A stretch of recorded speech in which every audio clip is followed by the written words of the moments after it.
So guys movie के शुरुआत में ही हमें ओलिविया नाम की एक हॉलीवुड एक्ट्रेस को दिखाया जाता है जो कि अपने प्राइवेट स्विमिंग पूल में नहा रही होती है। तभी कुछ लोग आकर इसके ड्रिंक में एलईजी नाम का ड्रग्स मिला देते हैं और फिर उस ड्रिंक को पीने के बाद ओलिविया की काफी दर्दनाक तरीके से मौत हो जाती है। और पुलिस वाले जब इसकी ऑटोप्सी रिपोर्ट चेक करते हैं तो पता चलता है कि इसके पेट के अंदर 2 प्रकार की ड्रग्स पाई गई है, जिसमें एक का नाम है एलईजी और दूसरी का नाम अभी तक पता नहीं चल पाया है। इन दोनों ड्रग्स के मिक्स होने की वजह से ही ओलिविया की मौत हो जाती है। इसके बाद हमें इस फिल्म की लीड हीरोइन यशोदा को दिखाया जाता है जो कि हॉस्पिटल में आती है और यहाँ पर हम लोगों को ये बात पता चलती है कि यशोदा 3 महीने से प्रेग्नेंट है और इसी तरह यशोदा पैसों के लिए एक सेरोगेसी बनी है जिसका बच्चा जन्म लेते ही किसी करोड़पति व्यक्ति का हो जाएगा। फिर जब यशोदा डॉक्टर के पास जाती है तो डॉक्टर कहती है कि वो कंपनी वाले तुम्हें आधे पैसे देकर अपने साथ ले जाएंगे, तुम तैयार रहना। इसी के साथ यशोदा की एक और छोटी बहन भी होती है, उसको कुछ प्रॉब्लम होती है, इसलिए यशोदा अपनी छोटी बहन का ऑपरेशन करवाने के लिए एक सेरोगेसी बनी है। उसके दूसरे दिन बाद यशोदा के घर पर एक आदमी पैसों से भरा बैग लेकर आता है और यशोदा को गाड़ी में बिठाकर उसे बेहोश होने वाली दवा देता है और फिर वो आदमी यशोदा को उस कंपनी में ले जाता है जहाँ वो डॉक्टर कह रही थी। फिर जब यशोदा नींद से जागती है तो वो अपने आप को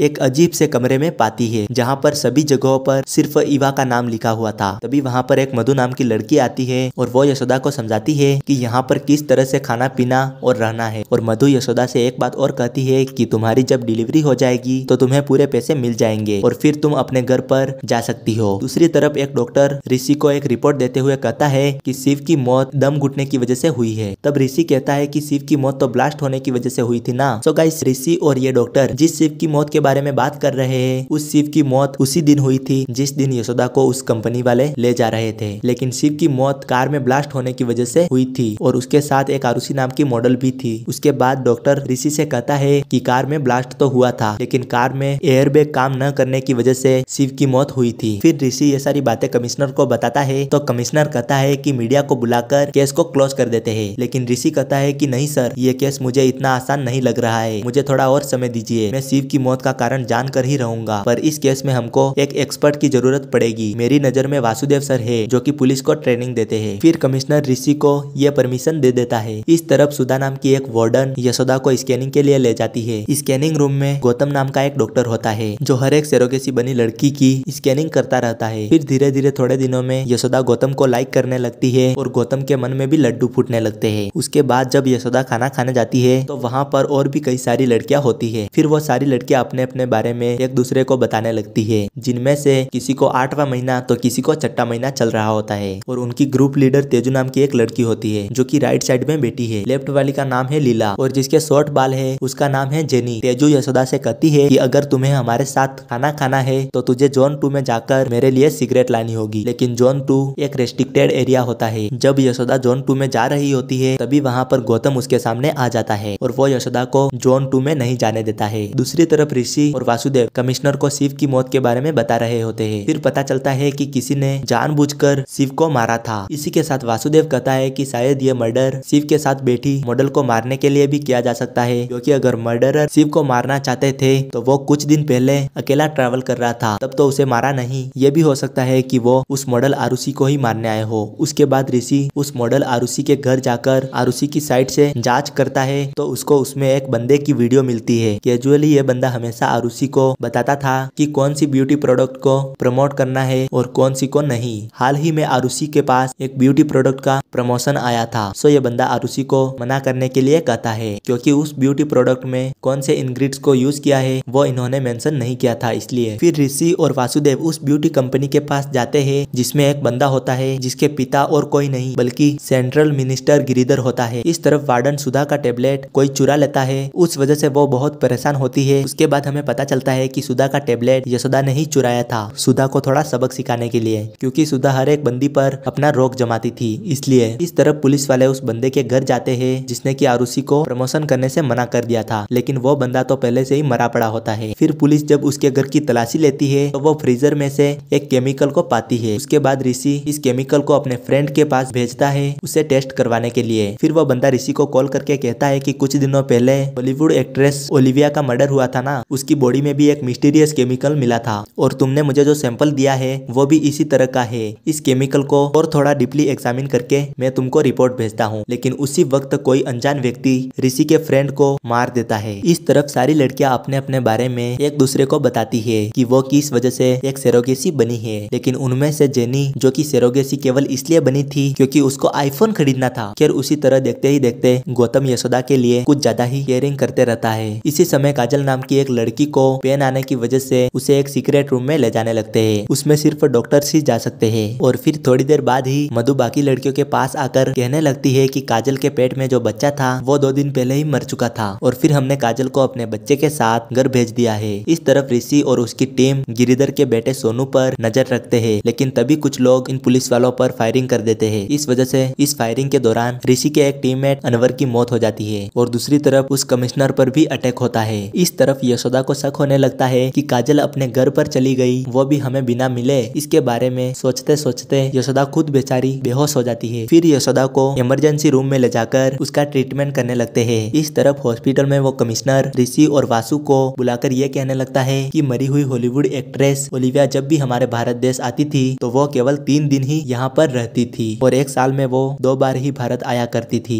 और इसी तरह सीबीआई की रिपोर्ट से हमें ये बात भी पता चलती है कि ओलिविया की तरह और भी कंट्रीज से कई सारे लोग भारत आया करते थे और दोबारा एक इटालियन लड़की हैदराबाद आने वाली है। अगर हम उस पर नजर रखेंगे तो हमें पता चलेगा कि ये सारी लड़कियां 3 दिनों तक कहां पर रहती है और क्या करती है। इस तरफ यशोदा होश में आकर चोरी चुपके दूसरे कमरे में जाने की कोशिश करती है। तभी वहां पर गौतम के आने पर यशोदा बेहोश होने का नाटक करती है। दूसरी तरफ ऋषि और उसकी टीम उस इटालियन लड़की को फॉलो करने लगते हैं और फिर एक बंदा आकर उस इटालियन लड़की को अपनी कार में बिठाकर कहीं ले जाने लगता है। इस तरफ यशोदा अपनी खिड़की के बाहर हर रोज एक कबूतर को देखती रहती है और फिर एक दिन वो उसे पकड़ने की कोशिश करती है। तभी यशोदा को पता चलता है कि ये तो एक बड़ा सा एलईडी स्क्रीन है, यानी कि इस कंपनी ने इतनी सारी लड़कियों को कई दिनों से धोखे में रखा ताकि इन लड़कियों को लगे कि वो किसी बड़े अपार्टमेंट में है। हालांकि ये सारी लड़कियां एक बंद कमरे में होती है। तभी लीला को पेंस आने की वजह से उसे भी काजल की तरह उस सीक्रेट रूम में ऑपरेशन के लिए ले जाने लगते हैं। तभी हम लोगों को ये बात पता चलती है कि यशोदा जब बेहोश होकर गौतम के ऊपर गिरी थी तो उसने गौतम का आईडी कार्ड चुरा लिया था और फिर वो चोरी चुपके उस सीक्रेट रूम में जाने की कोशिश करती है। तभी वहाँ पर जेनी भी आ जाती है और वो यशोदा से कहती है कि उस कमरे में जाना इतना आसान नहीं है यशोदा, उसमें सब कुछ काला दिखाई देता है, नाइट विजन पहनना होता है। इसके बाद यशोदा जेनी से पूछती है कि तुम्हें ये सब कैसे पता? तो जेनी कहती है कि मैं उनकी बंदी हूँ, यानी कि जेनी प्रेग्नेंट वगैरह नहीं थी, वो यशोदा जैसी लड़कियों पर नजर रखने के लिए यहाँ पर थी। उसके बाद यशोदा और जेनी के बीच काफी खतरनाक फाइट हो जाती है, लेकिन किसी तरह से यशोदा जेनी को मार देती है। और फिर इसके बाद थोड़ी ही देर में मधु को पता चलता है कि जेनी को किसी ने मार दिया है, पर सीसीटीवी चेक करने पर मधु को पता चल जाता है कि उस रूम में यशोदा गई थी, यानी कि जेनी को उसी ने मारा है। इस तरफ यशोदा एक और सीक्रेट कमरे में जाती है।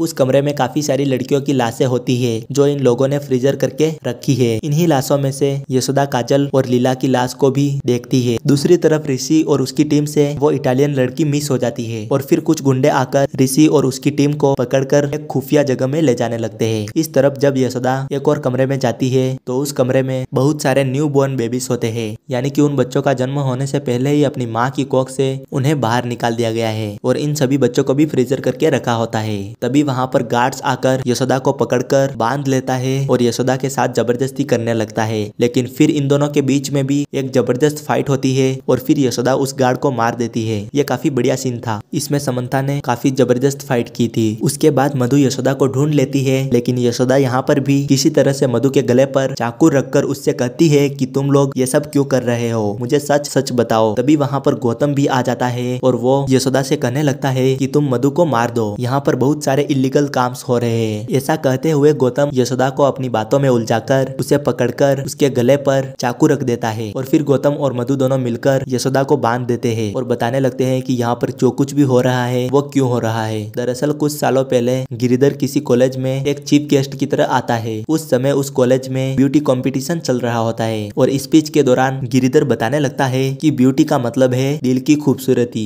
लेकिन उसी कॉलेज में मधु भी होती है और वो गिरिधर को मुंह तोड़ जवाब देने लगती है। मतलब मधु खूबसूरती को ही ज्यादा बढ़ावा देती है और अगर लड़की की खूबसूरती होगी तो ही वो कुछ कर सकती है और अगर नहीं होगी तो वो कुछ नहीं कर सकती है। साली पागल लड़की है ये। अब उसी कॉलेज में गौतम भी होता है और वो मधु से बहुत प्यार करता है और जब स्पीच पूरी होती है तो गौतम मधु को प्रपोज करता है, लेकिन मधु उसे बुरा भला कहकर ठुकरा देती है। पर गौतम एक जीनियस बंदा होता है। उसी वक्त गिरिधर मधु को एक ऑफर देता है कि मैं तुम्हारी खूबसूरती और तुम्हारी बातों से से बहुत आकर्षित हो गया हूँ और मैं तुमसे शादी करना चाहता हूँ। साला बुड्ढा, हम तो सिंगल है और ये शादी करने की कोशिश कर रहा है। फिर मधु गिरिधर की संपत्ति को देखकर उसे एक्सेप्ट कर लेती है और फिर दोनों शादी कर लेते हैं। पर फर्स्ट नाइट के दिन मधु गिरिधर से कहने लगती है कि मैं प्रेग्नेंट हो गई तो मेरी ब्यूटी खराब हो जाएगी, लेकिन फिर ऐसा ही होता है और मधु प्रेग्नेंट हो जाती है। उसके बाद जैसे जैसे दिन गुजरने लगते हैं वैसे वैसे मधु की खूबसूरती गायब होने लगती है और फिर वो जब डॉक्टर के पास जाती है तो डॉक्टर कहने लगता है कि इस बीमारी का कोई इलाज नहीं है और इस वजह से मधु अबॉर्शन भी नहीं करवा सकती है, जिसकी वजह से मधु सुसाइड करने की कोशिश करती है लेकिन वो बच जाती है। गिरिधर मधु को इस हालात में देखकर उसे छोड़ ही देता है। तभी गौतम मधु के पास आकर कहने लगता है कि मधु मैं तुमको दोबारा खूबसूरत बना सकता हूँ, लेकिन मेरी एक शर्त है, तुम्हें हमेशा मेरे साथ ही रहना होगा। तो फिर मधु इसके लिए मान जाती है। उसके बाद गौतम मधु को अपने लैब में लाकर उसके ऊपर काफी सारे एक्सपेरिमेंट्स करता है, पर फाइनली गौतम का एक एक्सपेरिमेंट सक्सेसफुल हो जाता है और फिर मधु पहले से भी काफी ज्यादा खूबसूरत हो जाती है। लेकिन ये साली कमीनी गौतम को धोखा दे देती है और फिर गिरिधर को बुलाकर उसके आदमियों से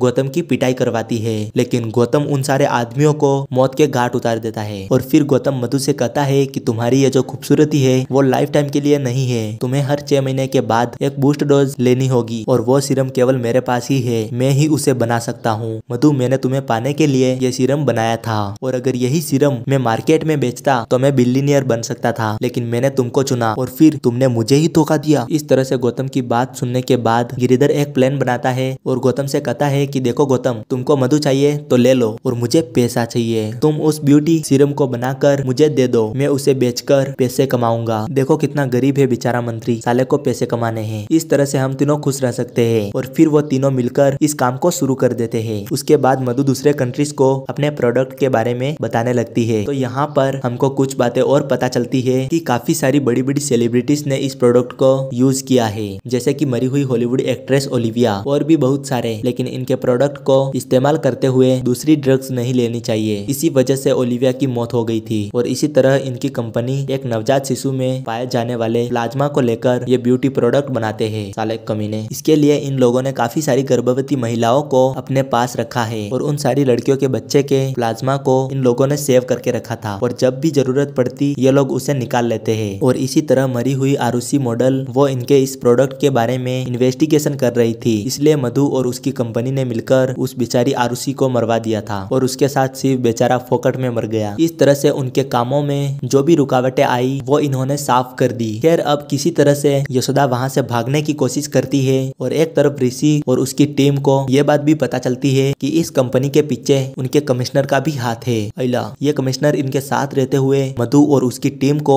जानकारी देता रहता था, इसलिए मधु और वो मंत्री गिरिधर उन सब लोगों को अपने रास्ते से हटाना चाहता था। इस तरफ यशोदा गन पकड़कर गौतम के सिर पर तान देती है और उसी वक्त ये सब वीडियो कॉन्फ्रेंस में चल रहा होता है। तो ये बात कमिश्नर को पता चलती है और उसी तरह हमें भी पता चलता है कि यशोदा एक ट्रेन पुलिस ऑफिसर है, यानी कि जब यशोदा अपनी ट्रेनिंग कंप्लीट करने के बाद ड्यूटी ज्वाइन करने गई थी तो वहाँ पर वो पुलिस वाला उसे अपने साथ सोने के लिए कहता है और अगर नहीं तो फिर यशोदा को उस पुलिस वाले को बहुत सारे पैसे देने होंगे, तभी वो उसे ज्वाइन होने देगा। और जब ये बात यशोदा की बहन को पता चलती है तो वो सोच लेती है कि मैं बहुत सारे पैसे जमा करूंगी और अपनी बहन को पुलिस में ज्वाइन करवा के ही रहूंगी। डीपली इन्वेस्टिगेशन करने पर यह बात पता चली कि यशोदा की बहन ने सरोगेसी बनने का डिसाइड किया था और यशोदा की बहन को वो हॉस्पिटल वाले कहीं दूसरी जगह पर ले गए थे। इसके बाद फिर यशोदा डिसाइड करती है कि वो खुद एक सरोगेसी बनकर उनका काम तमाम करेगी और अपनी बहन को बचाकर वापस लाएगी। इस तरह से जिस दिन से यशोदा यहाँ पर आई थी उसने हर एक चीज को अच्छे से ऑब्जर्व किया था और फिर इसी तरह से यशोदा के पास कुछ गार्ड्स आ जाते हैं और उसे जान से मारने की कोशिश करते हैं, लेकिन यशोदा उनको निपटा देती है। दूसरी तरफ ऋषि और उसकी टीम मौका देखकर कमिश्नर का भी हिसाब पूरा कर देते हैं। इस तरफ यशोदा उन सारे गुंडों को